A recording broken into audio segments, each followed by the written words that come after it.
Hello વિદ્યાર્થી મિત્રો, ગુજરાત સ્ટડીમાં આપનું સ્વાગત છે। આજે આપણે વાત કરીશું મુખ્યત્વે બે ટોપિક વિશે, જેની અંદર સૌપ્રથમ વાત કરીશું એલઆરડી 2026ની અંદર જનરલ અને કેટેગરી વાઇઝ મેરિટમાં ડિફરન્સ શું આ વખતે પણ વધુ આવશે। એટલે ગઈ સાલની વખતે આ વખત પણ જે મેરિટ છે જનરલ અને જે કેટેગરી વાઇઝ છે એમાં ખૂબ મોટો એવો ડિફરન્ટ આવશે અથવા તો શું થવાની સંભાવનાઓ આ વખતે રહેલી છે એ આપણે અગાઉના વિડીયોની અંદર જણાવીએ। બીજા નંબરની અંદર ટોપિક છે મેરિટ ચર્ચા છોડો અને નેક્સ્ટ ન્યૂ ભરતી માટે શું શું કરવું જોઈએ। એટલે કે આવનાર એલઆરડી સીસીની એક્ઝામ છે, ફોરેસ્ટ છે, એ જ રીતે વાત કરીએ પીએસઆઈ છે અથવા તો બીજી ઘણી બધી જે ગુજરાત સરકારની ભરતીઓ છે એના માટે આપણે આગળની રણનીતિ શું રાખવી જોઈએ અને વધારે પડતી મેરિટની ચર્ચા કર્યા વગર આગળની અંદર આવનાર જે સીસીની એક્ઝામ અથવા જે પણ છે એની વાત કરીશું। હવે સૌપ્રથમ તમે સ્ક્રીન ઉપર જોઈ શકો છો, આપણે વાત કરીશું કે એલઆરડી 2026 જનરલ અને કેટેગરી વાઇઝ જે મેરિટ છે એ ડિફરન્ટ આ વખતે વધુ આવશે અથવા તો ઓછો આવશે।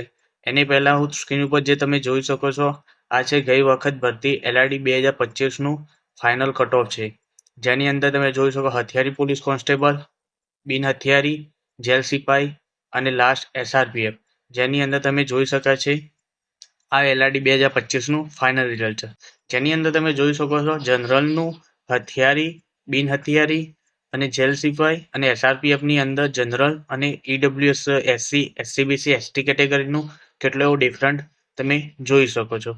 એ જ રીતે વાત કરીએ પુરુષોની અંદર જે ડિફરન્ટ છે એના એ જ ડિફરન્ટ તમે મહિલાઓની અંદર અને એક્સ સર્વિસમેનની અંદર પણ જોઈ શકો છો, જેની અંદર તમે જોઈ શકો છો અહીંયા પુરુષનું 132.25 છે, જ્યારે ઈડબ્લ્યુએસ અને એસસી કેટેગરીનું 125, 121, 127 અને 101 એ રીતે મહિલાઓની અંદર પણ જોઈ શકાય છે।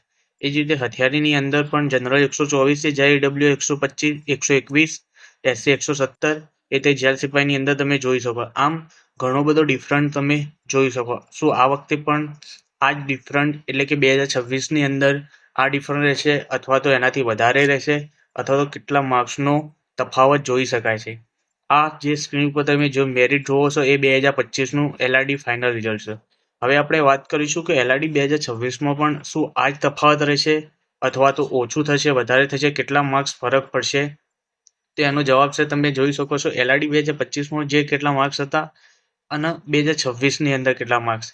તો જોવા જઈએ તો આ વખતે જોવા જઈએ આની અંદર જો જોવા જઈએ 2025માં તો 3 થી 4 માર્ક્સનું તમે જનરલ અને કેટેગરી વાઇઝ ડિફરન્ટ જોઈ શકો છો, જ્યારે તમે એની જગ્યાએ જનરલનું જે મેરિટ છે એ જ દેખો અને એની જગ્યાએ કેટેગરી વાઇઝ એટલે ઈડબ્લ્યુએસ, એસસી, એસસીબીસી, એસટી એમાં જોઈ શકાય છે 4 થી 3 માર્ક્સનો માઇનોર તફાવત જોવા મળી રહ્યો છે। શું આ વખતે પણ એ જ રિપીટ થશે અથવા તો બદલાશે?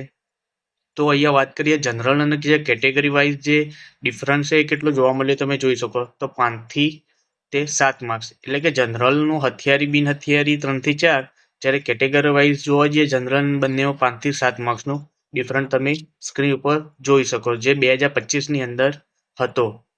અહીંયા હું એક તમને નોટ પણ કહીશ કે આ વખતે જે પણ જોવા જઈએ આ જે ડિફરન્ટ છે એટલે કે આ વખતે પણ આવું રહેશે, તો એનો જવાબ આપણે અગાઉ તમે આનું સુધી વિડીયોમાં બન્યા રહો, હું તમને ડિટેલ્સની અંદર જણાવીશ તે આ વખતે પણ 2026ની અંદર આ ડિફરન્સ જળવાઈ રહેશે, આનાથી વધારે પડતો અપ જતો રહેશે અથવા તો આનાથી ઓછો રહેશે। જે રીતે વાત કરીએ તો આ રિપીટ થશે, આ જ જે ફોર્મેટ છે એ ફરીથી ફિમેલની અંદર પણ તમે જોઈ શકો છો આ જ રિપીટ થાય છે, એટલે કે જે જનરલનું મેરિટ અને જે કેટેગરી વાઇઝ મેરિટ એ ઘણો બધો ડિફરન્ટ તમે જોઈ શકો, એ રીતે એક્સ સર્વિસમેનની અંદર પણ જોઈ શકાય છે। વિડીયોની અંત સુધી તમે બન્યા રહેજો વિદ્યાર્થી મિત્રો, હું તમને જણાવીશ કે 2026માં પણ આ જ પેટર્ન રિપીટ થશે અથવા તો ફરીથી ઊંચું નીચું મેરિટ રહેવાની સંભાવના। તો સ્ક્રીન ઉપર તમે જોઈ શકો છો આપણે વાત કરીશું આ વખતે 2026ની અંદર એલઆરડીની અંદર જનરલનું અને કેટેગરી વાઇઝ, જેની અંદર કેટલો ડિફરન્ટ 2025ની ગઈ ભરતીની અંદર જે 3-4 માર્ક્સ અને 5 થી 7 માર્ક્સનો જે પણ ડિફરન્ટ રહ્યો એ આ વખતે કેટલો રહેશે। તો વિદ્યાર્થી મિત્રો હું તમને સ્પષ્ટપણે કહી દઉં કે આ વખતે એટલે કે એલઆરડી 2026 હોય તો કોઈ પણ ભરતી હોય એ નક્કી કહી શકાય નહીં, એનું કારણ છે ઘણા બધા, કારણ કે એલઆરડી 2026 ગણો અથવા તો અગાઉની 2020, 21-22ની, 24-25 અને આ જે હાલ વર્તમાન ભરતી ચાલી રહી છે જેની અંદર તમે નક્કી ના કહી શકો કે કેટેગરી વાઇઝ અને જનરલનું મેરિટ એમાં આટલો ડિફરન્ટ ચોક્કસ આટલો જ રહે એમ. જે રીતે આપણે 2025નું મેં તમને સ્ક્રીન પર બતાવ્યું એ રીતે આપણે વાત કરીએ તો કેટેગરી વાઇઝ જે જગ્યા એટલે કેટલા ઉમેદવારો પાસ થાય ને તેનું મુખ્યત્વે 100% પ્રમાણે જોવા જઈએ તો એ એના જગ્યા ઉપર ડિપેન્ડ રહેલું છે. એટલે કે જગ્યાઓની જે ભરાય એટલે કે જે પણ જગ્યાઓ છે એમાં કયા ઉમેદવાર એટલે કે જનરલના કેટેગરી વાઇઝ ઉમેદવાર ભરાય છે અથવા તો જે પણ પોતાની જે વેકેન્સી એટલે પોતાની કેટેગરી વાઇઝમાં પાસ થાય છે એ ડિપેન્ડ પાસ થયેલી ઉમેદવાર ઉપર રહેલો હોય છે. જે રીતે આપણે વાત કરી 2025ની એ જ રીતે વાત કરીએ તો 2026ની એલઆરડીમાં સેમ રિપીટ થવું અથવા તો કેટલા માર્ક્સનો તફાવત થાય એ ઉમેદવાર કઈ કેટેગરીમાં જાય છે તેના ઉપર મુખ્યત્વે ડિપેન્ડ રહેતું હોય છે.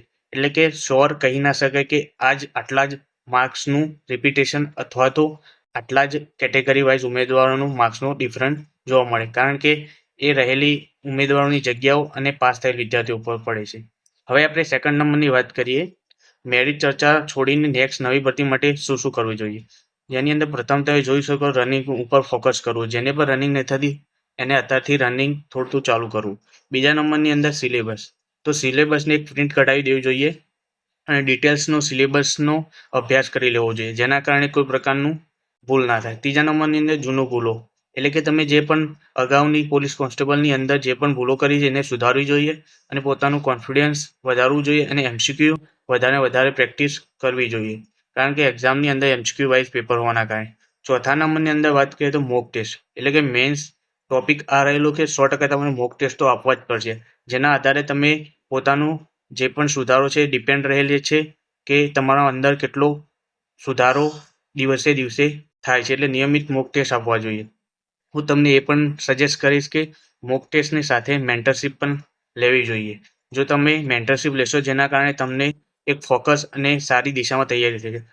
પાંચમા નંબરની અંદર રિવિઝન મેક્સિમમ, એટલે કે નોટ્સ તમારી શોર્ટ ટ્રીકો જે પણ બનાવે એનું રિવિઝન મેક્સિમમ વારંવાર કરવું જોઈએ. છઠ્ઠા નંબરની અંદર વધારે પડતું બુક રીડિંગ ઉપર ધ્યાન આપવું જોઈએ, કારણ કે વધારે પડતા ઓનલાઈન વિડીયો દેખવાથી તમારું ફોકસ ક્યાંક ને ક્યાંક બીજી દિશામાં જાય છે, જેના કારણે વધારે બુક એટલે કે જે પણ બુક તમે સિલેક્ટ કરી હોય તે અંત સુધી એ જ બુકનો રીડિંગ કરવું જોઈએ.